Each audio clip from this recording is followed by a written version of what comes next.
Give it up. Give up that war. You know, the war that you have to really fight is the war against yourself. You have to fight a war against yourself. Now, it's not easy to look in the mirror and to change your own life. It's hard as hell. You have to take responsibility. You have to learn new things. You have to feel uncomfortable. Good, because discomfort is how we grow. That's how we become strong. If you run away from discomfort and resistance your whole life, you will always be weak. And most people don't like being uncomfortable. If you don't want to be uncomfortable, please do not pursue success, because success is very uncomfortable feeling. And I just learned to be comfortable being uncomfortable. Your comfort zone is irrelevant. What matters is, what are you trying to do with your life? Future you is going to give you advice on what to stop, what to start, on what a more courageous action would be. What's the first thing they would tell you to be or do to be more courageous? You ain't gonna have much of a life. If you play it safe, you won't have much of a life. Life is risk. It take courage to pursue your dream. Now, it's gonna cost you something. Most people are not willing to pay what it costs to go after your dream, because you're gonna have to hurt a little bit. And those are the times when you want to run and hide. You gotta be able to find energy. You gotta make up games, make up tricks, make up whatever you can to get to the next evolution of life. All successful people, if they fail by trying greatly, not by playing it safe and wishing and hoping that everything will work out all right in the future. What they do is they take great risks with no guarantee of success, and so can you. Rich people don't sleep 8 hours a day. That's a third of your life. You cannot be sleep 8 hours a day. We do not retreat. We do not give up. We do not surrender. And the reason why most of you are not successful is because every single time stuff not going your way, you give up, you quit, you let go. And people feel weakness. They feel it. You can feel when somebody's not committed, when they're not all in, when they're not dedicated. If you want freedom, there's going to be an element of risk. There's going to have to be sacrifices made. There's going to have to be late nights, extra hours, persistence, and most importantly, growth. If you don't become someone else, you will not be able to earn your freedom. The person you are right now might not be good enough for the life you want. If you really want it, you're going to have to become someone else. The voice in my head said, you know what, man? You're gonna die never even trying to reach your full potential. And how's that gonna feel? So I'm gonna live even while I'm dead. I'm gonna be, because I believe in a higher power, whatever it may be. I don't know what it is. I believe that your mind lives forever. Some spirit, something lives forever. I'm gonna be haunted by the mere fact that I literally just, that's what I was. You wasted that life. That's what I was, man. You can look back and here lies David Goggins, a punk. That's it. And I get to live. So whatever heaven or hell is, you're in hell the rest of your life. The rest of your life. And if there is a God, which I hope to God there is, knowing what I put myself through now, whatever memories I have, if there's any at all, I'll be a happy man. But I knew that I was getting paid for this while I was living or while I was dead. I was getting paid for this, because basically to me, it was a huge sin. I'm basically just gonna sit here and just be a comfortable man and not even try. Wasting your life is a sin, It's right? a sin. It is. I'm not even gonna try. I want you to get over this notion that I find so annoying that so many people have, that success and power in life is dependent on something like genetics.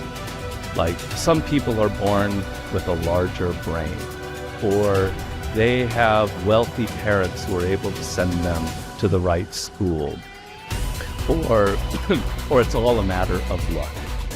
What really makes people successful and powerful in life, and it's not just me saying this, I read hundreds of books on the subject, what makes people successful is their degree of motivation. I could repeat it 100 times, but it's true every time I say it.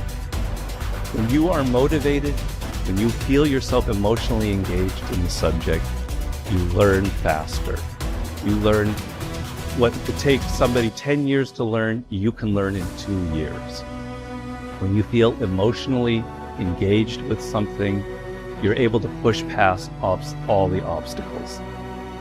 The sense that it's genetics or the size of our brain or our parents' money, you can't control any of that, obviously. And they can become kind of crutches for some people. But the amount of motivation you feel, the emotional connection you have to what you're studying or doing, that is something within your control. That is something you can choose to take. And it is, you're going to find people giving you all kinds of great advice about your careers, about where you should go, you know, your MBA, etc.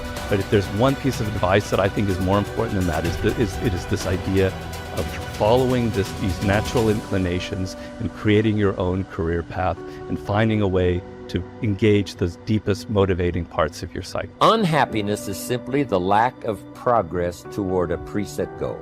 If you're not making progress, see, that's when unhappiness sets in. But here's where happiness begins: making progressive progress. You don't have to arrive all at once. You don't have to have it immediately. But as long as you're making progress, as long as progress is part of your experience now, it is a fantastic source of inspiration. Now here's the next one. Source of inspiration, and that is achieving. When you finally have arrived at that goal that you set. I want to have this much experience and be able to do this by 30 days from now, 60 days from now, 6 months from now.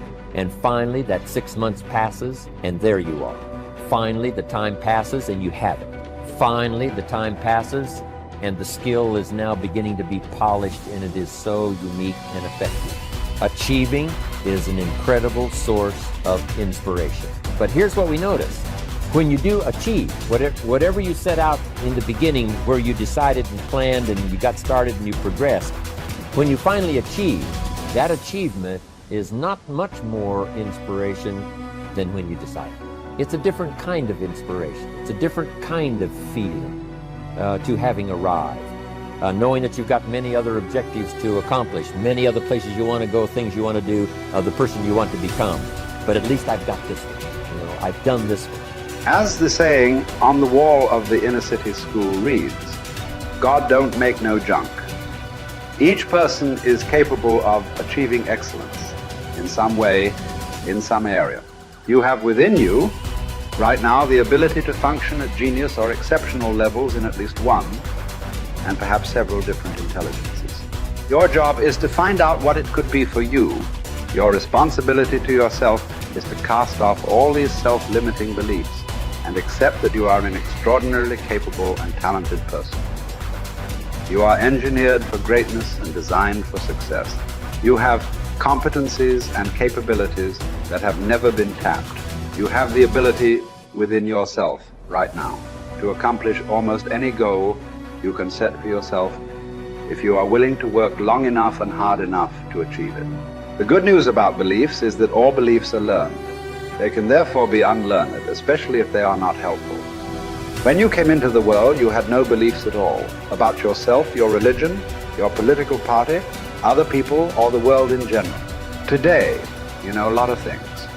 But as the comic Josh Billings once wrote, it aren't what a man knows what hurts him. It's what he knows what aren't true. There are many things that you know about yourself that are simply not true. And these are almost always in the area of self-limiting beliefs. The starting point of unlocking more of your potential is for you to identify your self-limiting beliefs and then ask, what if they were not true at all? What if you were possessed of an extraordinary ability in an area where you didn't think you were very good at all, such as selling, entrepreneurship, public speaking, or money-making?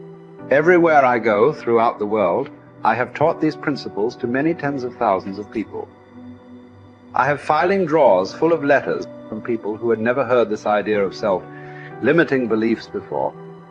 But once they heard it, they changed their entire attitudes towards themselves. They began to see themselves as far more competent and capable in key areas of their lives than they had ever been before. In no time at all, they began transforming their lives and changing their results. Their incomes doubled and tripled and quadrupled. Many of them became millionaires and multimillionaires.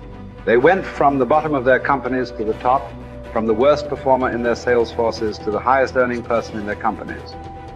After they changed their beliefs about themselves and their personal potentials, they learned new skills and took on new challenges. They set bigger goals and threw their whole hearts into achieving them. By questioning their beliefs and by refusing to accept that they were limited in any way, they took complete charge of their lives and careers and created new realities for themselves.